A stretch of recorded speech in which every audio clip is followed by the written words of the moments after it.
Most horror games stick to one strict goal, which is to try and scare whoever's playing it. I mean, that's the whole reason a horror game falls under the horror category. Whether it be a spooky thing screaming in your face, something moving in the distance, creepy imagery, whatever the form, its goal is to scare you, but not this one. This game changes things drastically. Every horror game has you play as the helpless soul running from the monster that could one-shot you instantly. But in this game, you are the hellspawn out for blood, and the NPCs are the helpless. This game is called Carrion, and it's honestly one of my favorite horror games I've ever played, and I get the pleasure to talk to you lot about it. Developed by Phobia Game Studios and published by Devolver, Carrion lets you cause the horror, which is something I love so much. I hope you're ready, because without further ado, let me tell you about Carrion, the horror game where you are the horror.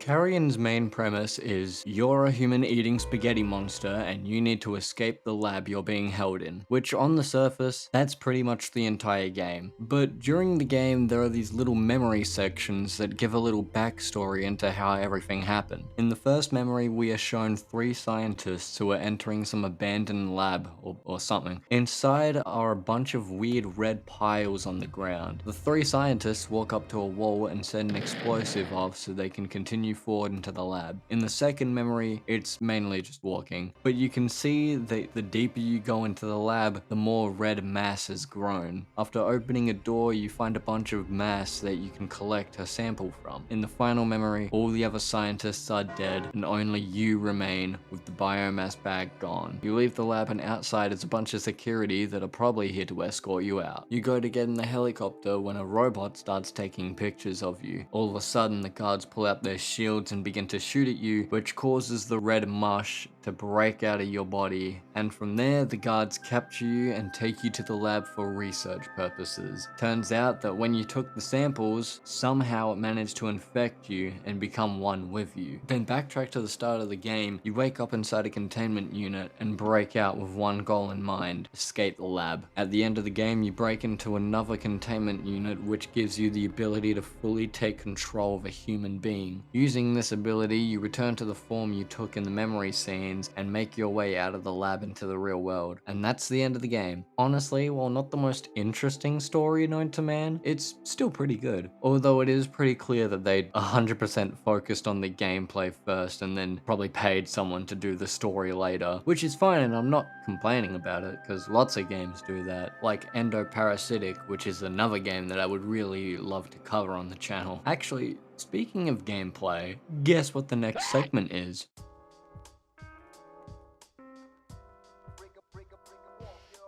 Now, the gameplay is what I've been most excited to talk about, and is probably the main reason I made this video. You play as this spaghetti-looking character if the spaghetti was made anywhere besides Italy. When you eat someone in the game, you gain health. You also increase in size, and depending on how far you are into the game, unlock extra abilities, which I'll get into in just a sec. Along the way, you'll encounter different enemy types. First, you have the normal helpless person who hides and runs away when you are near. Sometimes they can have guns, but that's not really a big problem for you when you look like this. Then there are the guards, like we saw in the memory cutscene, that have shields that you can't get through, and a machine gun. You also can't consume them to gain health or extra mass. Instead, they just flow around, and to be honest, I once sat here for about 4 minutes just watching their ragdolls go about. Sometimes they can also have flamethrowers though, which always gets me. If you get hit by a flamethrower, then there should be a water source nearby for you to jump into to get rid of the fire. Except you are probably guaranteed to get hit by the flamethrowers every time. Because just look at the reach of the fire, like Jesus Christ. And then finally we have the man-controlled robot that has a minigun attached to it and aimbot. These things are just annoying and a real big pain to deal with, because you need to get like 3 or 4 hits on them just so you can kill the person inside and gain back a little bit of the health that you've guaranteed to have lost going up against the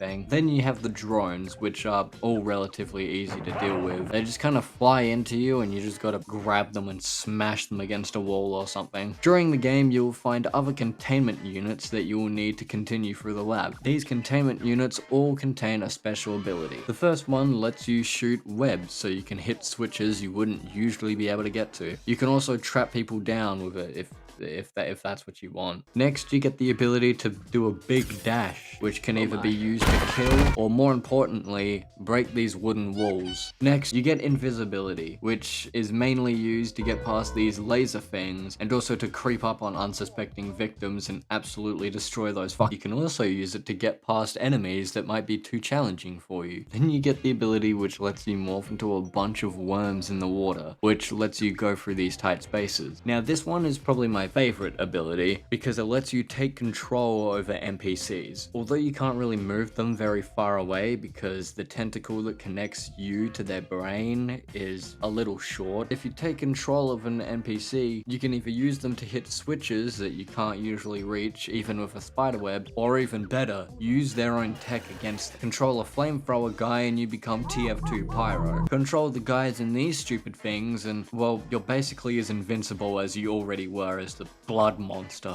Then there's this ability, which I didn't really use much, besides to see what it did. But it grows a bunch of spikes around you, and if you roll into people, they die. Not the most fun ability ever, but it is a very quick way to take out hordes, I guess. But I had a lot more fun just trying to be as creepy as possible. Then there's the most OP ability, which sends out massive harpoons in the direction you're looking, which can be used to either pull on these things, or better yet, you can use them to destroy everything in sight and rip humans in half. Each ability is needed to process through the game properly, and you don't get to use them all at the same time. Certain abilities need you to be at a certain biomass level to have access to them, which is where these little deposit areas come into play if you need an ability that is a low mass level. All of this, I love it. I love it all. It's genuinely so fun and so good. The way I played through the game, I tried to be as menacing as possible to these poor NPCs. Call me cringe, but god damn, it felt fun and somewhat cool. Okay, that may or may not have been a lot to take in. So let's move into the final part before I give my rating.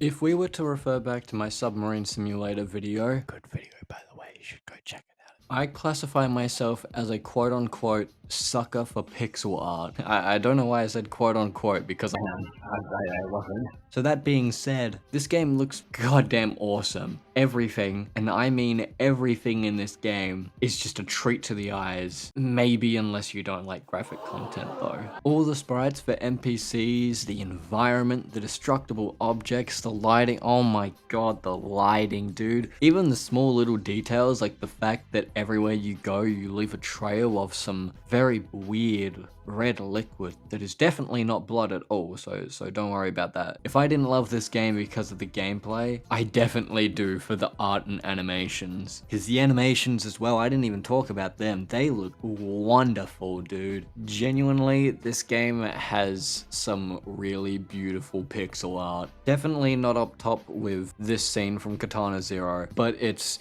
up there, dude. However, there is one part that I don't like.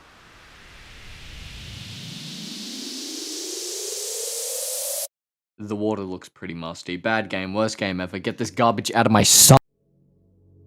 Okay.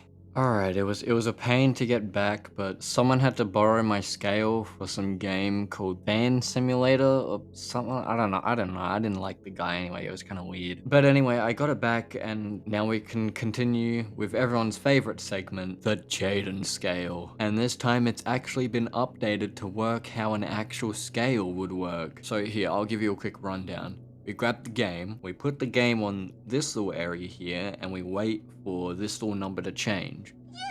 Holy 9.5 out of 10. That is really close to a full score. I wonder what brought it down. Silly you, of course I know what brought it down. Let me tell you. You see, after all the praise that I've given this game so far, there is one thing that I mildly dislike about the game, and that's because of the ending. Not the ending itself, but more so the actual getting to the ending part. Once you've destroyed everything in the last area, you then need to make your way back all the way to the start of the game to get to the place where you literally start the game in. Not knowing this the first time I played the game, I got so lost that I stopped playing the game and just called it a win because I had killed everyone I could. About a year or a half later, I restarted the game again, actually found out how to beat it this time. If I didn't have to backtrack all the way to the literal start of the game, or at least if the game told me that I was meant to come back here and gave me some directions, I would have given this game a straight up 10, which would have been the first game on the channel to get a max score. I also don't like the stupid